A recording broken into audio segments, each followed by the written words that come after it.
Estamos con el ministro Tierno, el ministro de Seguridad de la provincia de La Pampa. Bueno, ministro, ¿cuál es la razón justamente que lo ha traído aquí a nuestra localidad, no?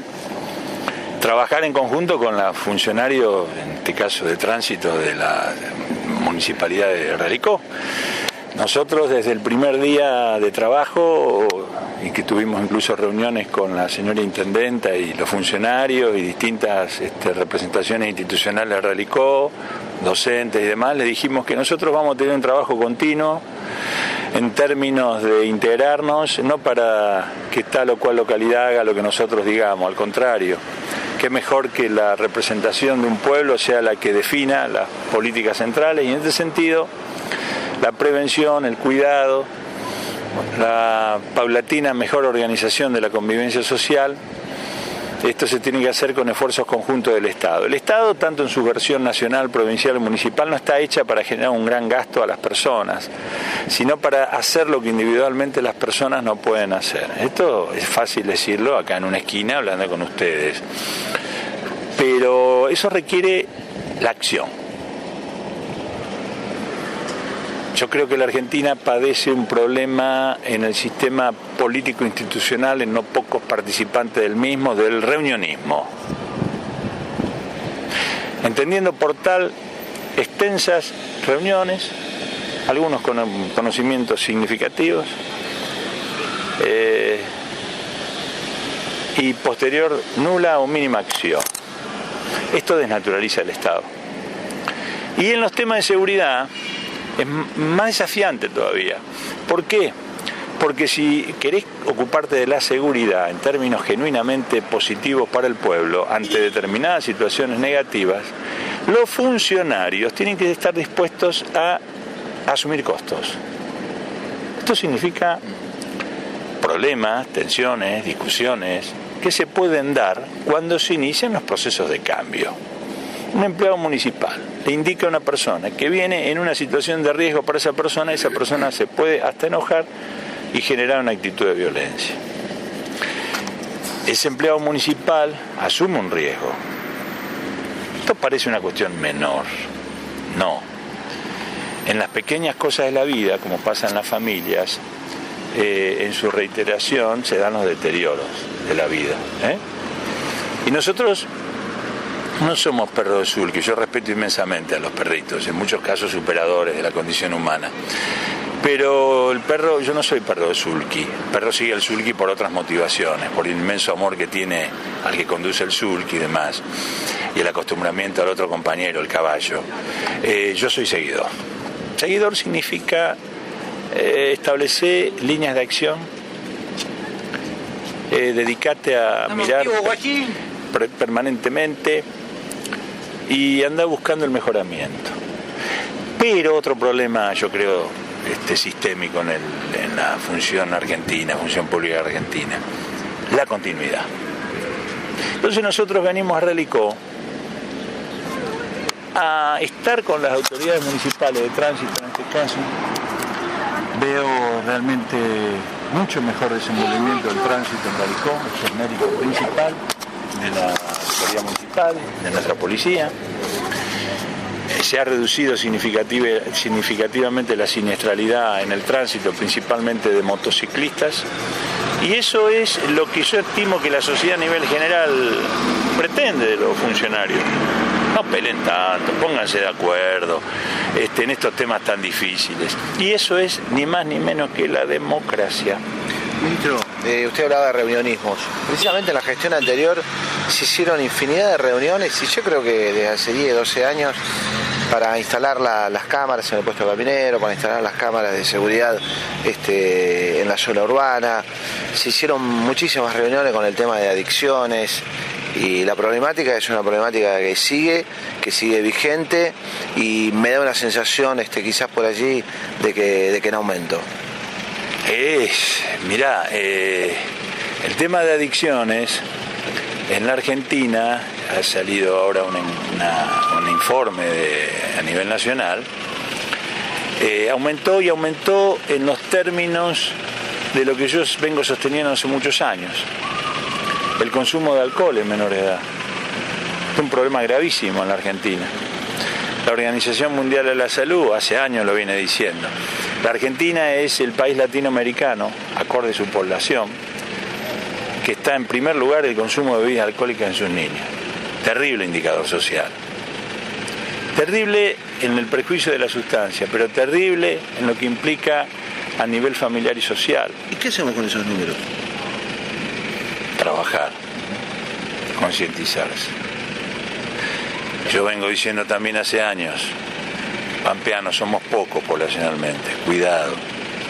Cuando un niño de tu afecto, de tu amor, inicia el camino de la adicción, implica la infelicidad de todos, de ese grupo familiar. Y no creas que las víctimas son siempre ajenas. Y también la ineficiencia de sistemas políticos que han llevado justamente a la hecatombe. Por supuesto. Social. El gran activador de la inseguridad es el Estado, sea por ineficiencia o corrupción. Entonces, si los padres no pagan costos, si los funcionarios no pagan costos, menos en procesos electorales, ¿quién cuida de esos niños en los límites fundamentales de la educación en ámbito familiar y social? Si ninguno quiere pagar costos, porque se critiquen con razón a lo poco político, pero algunos padres dicen, hay que ser más político. Nene, anda y hace lo que quieras. ¿Para qué me voy a enojar? Estas situaciones, yo no vengo a decir soy el padre ideal, yo tengo un niño de 15 años que lucho con Sandra, mi esposa, todos los días por defenderlo, cuidarlo, en todos los aspectos. Pero si no nos ocupamos un poco de afuera a la puerta, aumentan los problemas. ¿Y qué digo yo?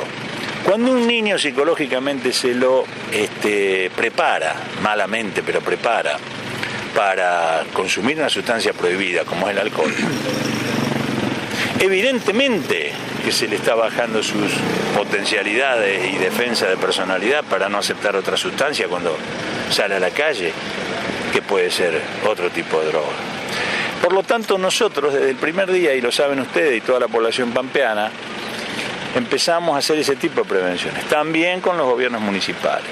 También con los gobiernos municipales, le hemos dicho, nosotros en el Ministerio tenemos una dirección de prevención de adicciones, trabajamos en términos de relación social, en términos de ir a las escuelas, en términos de hablar con los chicos, pero fundamentalmente en la acción. Por eso yo quiero que trabajemos a través de una normativa única de nocturnidad todos los pampeanos, no prohibiendo la nocturnidad. Esos son aspectos. La prohibición no es lo que mejora la seguridad. Prohibición en términos del esparcimiento. ¿Por qué prohibir? No, hay que cuidar. Pero, ¿qué ocurre? Cada pueblo tiene una normativa distinta, con edades y demás. Esto produce que el genuino derecho de los chicos y sus familias a disfrutar de la nocturnidad no lo pueden hacer por ser chiquitos. Tienen que ir a lo mejor a otro pueblo. Sí, el Licó, de hecho, se ha visto perjudicado justamente por ese tipo de ordenanzas distintas a otras localidades. Exactamente. Aumenta los riesgos. Como han sufrido, y en Realicó tienen una historia trágica, y que eso generó, fíjense ustedes, algo que fue importantísimo a nivel de ejemplo en toda la Pampa, que fueron los padres preventores, con este gran hombre, recordame, Abel Tonda. Sí, pero después Abel Tonda se quedó solito en la ruta. Yo era ministro, pero ese es un prohombre. Pero la catástrofe y el dolor generó esa explosión de solidaridad. Ahora cuidemos a los chicos. Eso es lo que yo digo con el mantener las cosas. La droga. Yo empiezo por eso. Primero cuidemos a los chicos. Y desarrollamos una optimización en la medida de las decisiones políticas de la persecución del narcotráfico. Ahora, ¿cómo hacemos? Cada uno en su provincia, el ministro del área tal, el ministro de tal provincia, el policía tal, y con eso combatimos el narcotráfico. No. ¿Qué ha pasado en la Argentina? No vengo a filosofar, pero reflexionemos. Las sociedades replegaron, o retrocedieron, porque fue desapareciendo el ciudadano y aumentó el individuo. ¿Qué significa esto? Las ciudades están en los mismos lugares, pero hay menos tejido social, menos participación activa. El enemigo, decía un gran filósofo, del ciudadano es el individuo. Pero ¿saben lo que ha ocurrido en Argentina también? El individualismo institucional. ¿Qué significa esto? Compartimentos estancos, no realizar trabajo conjunto, no compartir información en términos de persecución delictiva, sálvese quien pueda. ¿Qué estamos haciendo? Desde el primer día, ministra Bullrich, usted ha hecho sus primeros discursos. Está muy bien, ministra Bullrich. Usted es una recién llegada a la seguridad. Yo no soy un técnico, pero he estudiado mucho y me he dedicado. ¿Vamos a trabajar en conjuntos o todos estos son discursos emotivos y excitantes que después no pasa nada? En mí va a tener una persona dispuesta, porque yo les debo llevar a los pampeanos un mejoramiento en la seguridad. Y a mí me llega droga de distintos lugares de la Argentina. Y yo no me voy a encerrar en mi provincia, porque estaría trabajando para el narcotráfico. Bueno, esto lo fuimos hablando con los ministros, hicimos reuniones iniciales con un excelente hombre de trabajo público que es el ministro Macei de Córdoba, San Luis, Catamarca, La Rioja, toda la Patagonia, Santa Fe y Entre Ríos. Estamos trabajando en conjunto, estamos haciendo operativos, todos estos operativos que hemos hecho este último tiempo en conjunto con la policía de Córdoba. Pero no solamente en las rutas, con los escáneres de ellos y el nuestro, trabajo de inteligencia.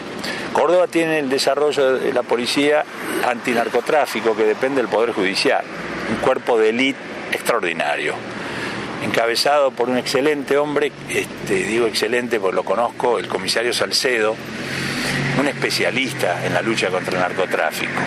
Él, con la posibilidad de retirarse a su vida familiar intensiva, trabaja en esto por una historia de tristeza que él tuvo con un ser querido que cayó en la droga y él quiere luchar hasta último momento. Bueno, ¿qué acompañamiento tiene la justicia en este trabajo? Digo porque el otro día en el operativo que hicieron secuestraron cocaína, los 5 bolivianos quedaron libres en menos de 10 horas. Sí, señor. Es otro tema que nosotros lo vamos fortaleciendo a esto. Nosotros, me refiero a los ministerios de seguridad. Y va a ir en aumento, Y va a ir en aumento. Tenemos en desarrollo varias investigaciones de las denominados grupos de lavado de dinero. Pantallas, claro, que tienen. Claro. Hace algunos días se conoció justamente el informe, ahora pocas horas en realidad, ¿no? Sobre políticos supuestamente involucrados en el norte, el traspaso fácil de la droga al país, con imágenes, con testimonios, donde hay políticos, donde hay jueces. Digo, ¿cómo trabaja también un ministro de Seguridad en relación justamente con ese tipo de investigaciones que deben realizarse? Claro. Yo no soy... Digo, en La Pampa, ¿usted sospecha de connivencia? Mirá, yo en el año 2004 o 2005, que fui ministro, metimos preso unos cuantos que decían que eran peronistas.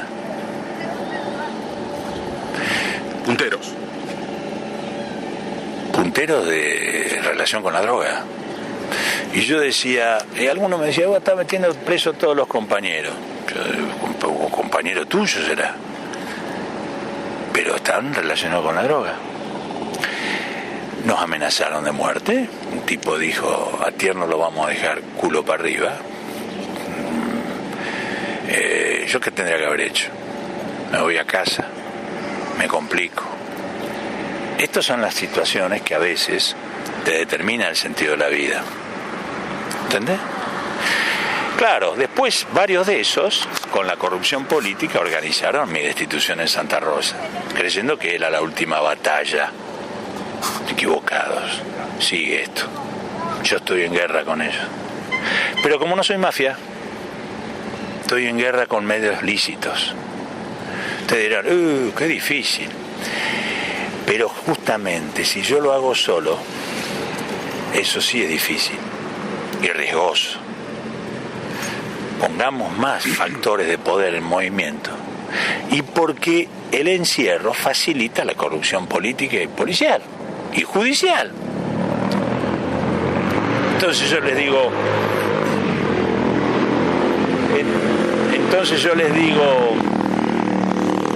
ese va con un escape antisocial. Bueno, yo les digo, hay que trabajar en conjunto, a menos que ustedes tengan como dicen en el campo, laucha en la galleta. No, Juan Carlos, bueno, vamos. Y porque efectivamente sectores políticos se han metido con el tema de la droga. O se hacen los que no vemos nada, o no hay trabajo, ¿me entienden? Sí, sí. Entonces, esto es lo que tenemos que ir desarrollando, pero no porque esté fulanito o menganito en un cargo. Tiene que ser una herramienta sistémica, ¿me entienden? Que los que vengan atrás no se la animen ni siquiera a dejarlo sin efecto.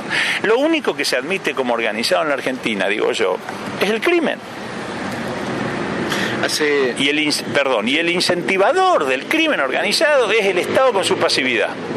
Y el Poder Judicial, aunque alguno diga que no, es una de las herramientas del Estado del sistema de seguridad. Ahora, las leyes no están desactualizadas también, teniendo en cuenta, por ejemplo, en Uruguay, ahora que se liberó la venta de marihuana. Digo, varios estados están tratando de luchar con otras herramientas. ¿Usted qué piensa al respecto? Mirá, si luchás contra la droga con la herramienta del Estado, que el Estado vende droga, no me cierra del todo. Pero usted recuerda la ley seca, por ejemplo, ¿no? Que poco hizo por la lucha con el alcohol. No es lo mismo. La ley seca en la década del 20 en Estados Unidos, que quieren poner como que eso del prohibicionismo aumentó. No es lo mismo. No es lo mismo, no es lo mismo. Se habla mucho, hablando de vacío legal, también con respecto al tema de la ley de derribo. Es una ley polémica, es una ley pero que el otro día se planteó precisamente con el tema de una avioneta en el norte, que bueno, la siguieron y se perdió por Paraguay. Pero ¿y cuál es la polémica? No, digo, hay sectores que no quieren y hay sectores que sí, o sea. ¿Y por qué no quieren? No sé, pregúnteselo. Si vos vas... No, yo no dialogo con los grupos ligados al narcotráfico. Ahora, va en condición que no detiene la marcha un vehículo en terrestre. Y el policía, bueno, disculpe la molestia, señor, continúe su fuga tranquilamente. Bueno, es un poco así. Bueno, en vía terrestre, en vía aérea. Es como a veces, y no para minimizar las cosas, para hacer un ejemplo entendible. Vos ponés un cartel que dice cuidado con el perro, y muchas veces, aún sin tener perro, el cartel cumple un rol. Después, si te prueba y no está el perro, ya es otra historia. Amenazante, al menos. No amenazante. No, te limita. Bueno, por eso al que quiere robar. Claro. Bien. La ley de derribos significa, vos usás clandestinamente un espacio aéreo soberano de un país, ese país tiene que defenderse, no ya de un ataque de una potencia extranjera, sino de una situación que puede ser delito complejo, trata de personas, de armas o de narcotráfico. Hay un protocolo que deben cumplir, en donde dice descienda, etc. Si no lo cumple, tiene que actuar la autoridad. Pero esto es de facho, viene el otro que dice, todo lo que no le gusta a alguno dice que es facho. Ni han leído la historia del fascismo, ni saben, lo dan vuelta y no sé le cae. Pero en Brasil, por ejemplo, con gobiernos de derecha, de izquierda, hay una ley de derribo y no han derribado un solo avión, pero han morigerado un poco el uso del espacio aéreo. En la Argentina, o sea, la ley limitaría un poco como... Pero por supuesto, y en Chile está la ley de derribo. Gobiernos de izquierda, de derecha, son las denominadas políticas de Estado. En la Argentina viene uno, patea todo lo que hizo el otro, más o menos bien. Y así vamos. Volviendo a lo de Uruguay, entonces, ¿no está para nada de acuerdo? Para nada. ¿Cuáles son los razonamientos, los argumentos? Muchos. No podés apoyar y cuidar al pueblo de la droga vendiéndole droga. Primero. Segundo, la Organización Mundial de la Salud, organismo indiscutido, protector de la salud, tiene absolutamente reiterado que la droga, en sus distintas versiones, empezando por la marihuana, hace mal al organismo, su físico y el sistema nervioso. Y es, en muchos casos, de gravísimas consecuencias, hasta llevar a la muerte a niños. El Estado, todos los estados, protegen a su pueblo de lo que ingieren, incluso como medicamentos. Vos vas a la farmacia Relicó, pedí una aspirina, y atrás tiene que tener la autorización de la patente del Estado, a través del ANMAT, claro, que eso no te hace mal. Bien. ¿Por qué? Porque hay que cuidar la salud como valor social.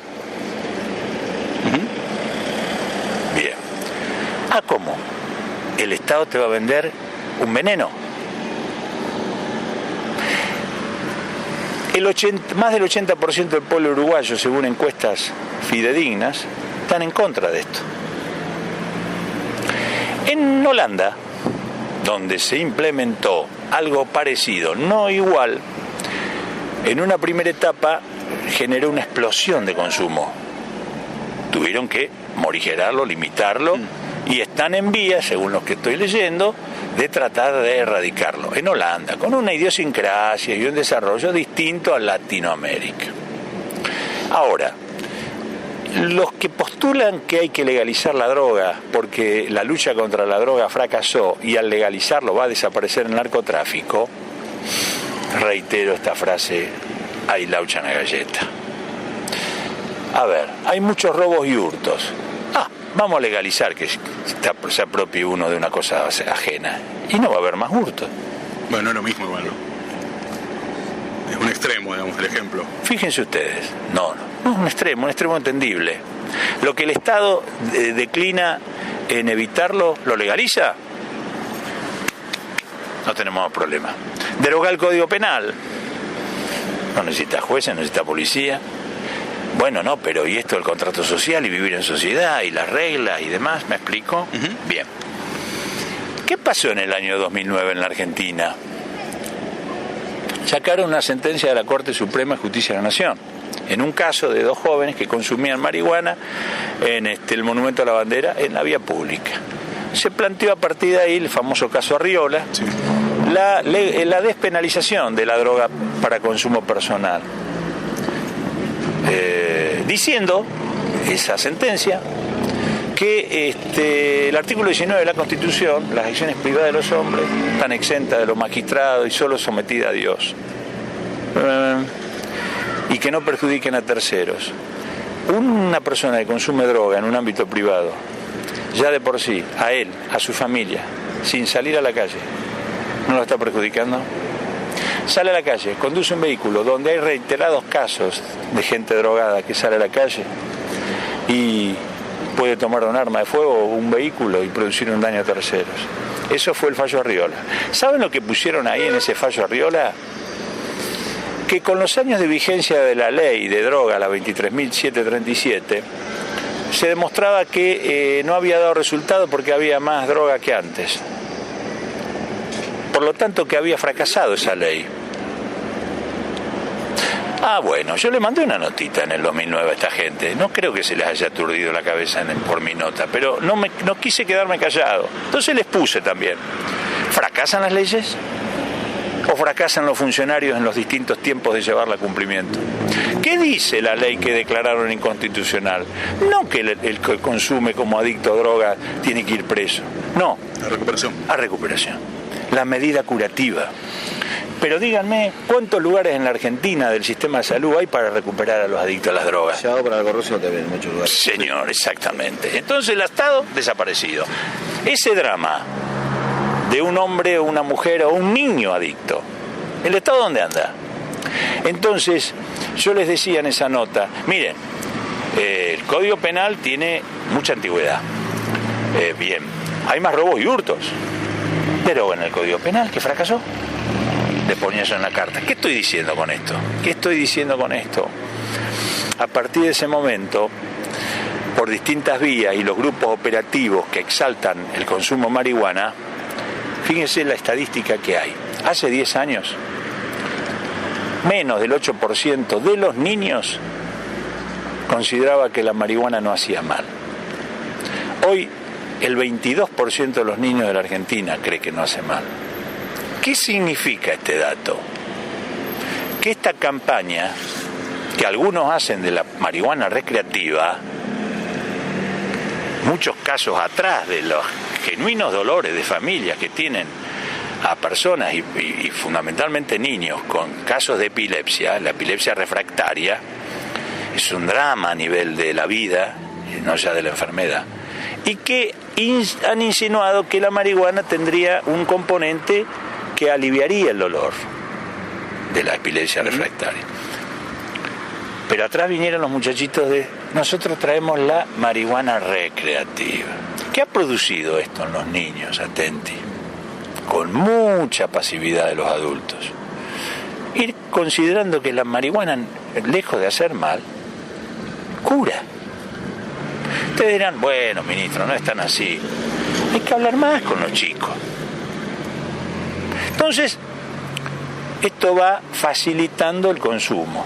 Yo veo en distintos lugares, de que me voy y miro, fuera de La Pampa, medio naturalizado el consumo de los denominados porros marihuana. Ministro, y veo una pasividad de la acción policial, y yo lo hablo con los ministros. Y me dicen... Algunos comisarios dicen que están atados cuando se habla de pasividad. Sí, y me dicen los ministros, Juan Carlos, ¿sabes lo que pasa? Metemos esto y nos llaman de los juzgados, que dejemos de joder con esto, que es cuestiones menores. ¿Y saben lo que ha aumentado exponencialmente en la Argentina? El narcomenudeo. Está estadísticamente acreditado. Entonces, yo le digo, hay jueces que no sé si son garantistas, tienen una ancestral desconfianza al sistema policial. Y lo he visto, yo lo he planteado. Yo he pedido a la ministra Bulli, y lo han hecho con otros ministros, una reunión con la gente de la Cámara de Casación Penal Nacional, el máximo órgano del Foro Penal de la Nación. Yo no pude ir, que estaba enfermo, estaba con licencia. Pero me contaron otros ministros. Señores, nosotros trabajamos, llevamos los elementos, vamos a hacer un operativo de allanamiento en una casa por marihuana y nos lo niegan. Y le tenemos que llevar tantos elementos como que el señor tiene un puestito de marihuana y vende. Y de esto que vos decías recién, el otro día, van 5 individuos con droga, se le incauta droga. Importante. 2 kilos. Sin domicilio, en la Argentina. Siga viaje. Entonces, sí, hay que someter a la justicia. Yo no estoy de acuerdo con eso. Por varios temas. Por las características, la movilidad, la forma en que tenía. La tenían escondida. ¿Qué iba? ¿Para consumo? Claro, por eso también la crítica al sistema, en este caso, de algunos jueces, ¿no? Un estiramiento proporcional de 20 kilos, era así. Bueno, exactamente. Claro. ¿Y cómo llega a la sociedad eso? ¿Viste que no pasa nada? Sí. Por eso mismo, digamos, la sociedad por allí también lo que está en contra es que a algunos jueces o al sistema se le, digamos, ve las hormigas y se le pasan los elefantes, ¿no? Exactamente. Entonces, las políticas de Estado y el Poder Judicial no es que mete preso a todo el mundo, ojo, no es cuestión. Hay que diferenciar centralmente. El adicto es un enfermo, ¿de acuerdo? Sí. ¿Tenemos que reducir la demanda? Sí. Este es un paradigma de la lucha contra el narcotráfico, reducir la demanda. El Estado no se puede poner a vender. Acuérdense lo que les digo. Ahora me he recuperado bien de salud, ustedes son más jóvenes, vamos a vivir unos años más, salvo un siniestro inesperado. Van a ver lo que va a pasar. En unos años dejan sin efecto esto en Uruguay, porque les va a generar un deterioro social y más gravemente en los niños de dimensiones que ellos mismos van, que es un pueblo maduro y un pueblo maduro con dirigentes de muy buen nivel. Yo quería ir a otro tema. Cuando estuvimos en Luigi, que vino el presidente Macri, usted me comentó en aquella oportunidad, yo no voy a seguir los dealers. Vamos a investigar a los que proveen. Ha pasado 1 año y medio ya. ¿Han logrado investigar algo? ¿Han logrado llegar a alguna...? Porque No, yo no voy a seguir a los dealers, no dije eso. Yo dije que no nos vamos... Yo no voy a seguir a los dealers, textualmente. No es una palabra que yo uso. Ningún neologismo ni otra palabra yo uso. No dije eso. Lo que dije, y lo reitero, no nos podemos quedar en la persecución del que vende droga en mínima escala. Si no damos el salto cualitativo en la persecución delictual de que está en otro nivel, nos vamos a quedar en la creencia de que con eso... Eso es lo que dije y lo reitero. ¿Y se está en eso? Justamente, al estar en ese objetivo, yo estoy consciente de que nuestro trabajo, por más vocación que tengamos, no la podemos hacer encerrado en La Pampa. Es lo primero que les expliqué. ¿Me explico? Sí. Ahora, si no tenemos un acompañamiento, una integración operativa a la lucha contra el narcotráfico del sistema judicial, que en La Pampa es del sistema federal, esto no está el sistema desfederalizado. Esto es importante que el pueblo de La Pampa lo sepa, algunos que no lo saben. No interviene la justicia provincial en ningún delito de droga. Entonces, este es un planteo y un análisis que estamos haciendo con todos los ministros, con similares problemáticas en todos lados. Los criterios judiciales, que en algunos casos son de un trabajo codo a codo con el policía y los sectores de investigación, y en otros casos que el primero que desconfía del juez es del policía. En donde yo le digo, le tiene que llevar tantas pruebas como si fuese una sentencia. Y es para hacer una orden de allanamiento. Usted habla de justicia federal. Un fiscal, un vecino común, de repente tiene una información con respecto a algún proveedor de droga, llama al fiscal y el fiscal le diga, venga a hacer la denuncia. Obviamente ese vecino. Claro, exactamente. Es lo que nosotros decimos. No porque ese ciudadano le exija hacer la denuncia y que al no hacerla es una actitud de cobardía, de ninguna manera. Esa persona no puede estar sometida a un riesgo que no sabe dónde le puede venir la contraofensiva del personaje o de los que rodean al personaje. Lo que tiene que hacer, en ese caso, iniciar de oficio. Que recibió una llamada anónima y comenzar la investigación. ¿Por qué no lo puede hacer? Bueno, eso también es un limitante. Ministro, también con respecto al tema de los... No, pedimos, discúlpeme, participación a los ciudadanos. Pero vos asumí el riesgo. Claro. El otro día en Santa Rosa, yo estoy recorriendo un hecho menor. Una abuelita de 83 años vive sola. Le pintaron ahí, para ella le pintaron ahí algunos pavotes de Santa Rosa con el aerosol, en lugar de ponerlo ahí, lo ponen allá. Entonces, la abuelita dice, yo no sé ir a la comisaría, ministro. Iniciamos de oficio. Inicia usted, de oficio viene. Es una cuestión menor, pero para la abuelita era importante que nosotros no digamos, y bueno, ya pasó abuelita. En esto no es lo mismo. ¿Qué decimos? Participe el ciudadano. Pero el ciudadano le vas a pedir más exigencia que al mismo funcionario. ¿Y para qué te metiste, funcionario? No, la carrerita. No, y otra cosa. Los jueces, salvo las actividades de su vida familiar y social, ¿por qué no salen más a la calle? ¿Por qué no van a algún operativo con la policía? ¿Por qué no van los fiscales, que ahí hacen un allanamiento? Igualmente invitados fiscales a dar charla y no han querido, ¿no? Bueno, yo sé que con estas expresiones el esquema corporativo se molesta, pero ahí podés controlar al policía, podés ver cómo se manejan. Vas a hacer un allanamiento y surge un elemento en el mismo momento del allanamiento y te conlleva a hacer otro allanamiento. Y el policía se encuentra con mucha más convicción y sostén de que va el tipo que lleva la investigación. ¿Por qué no salen a la calle?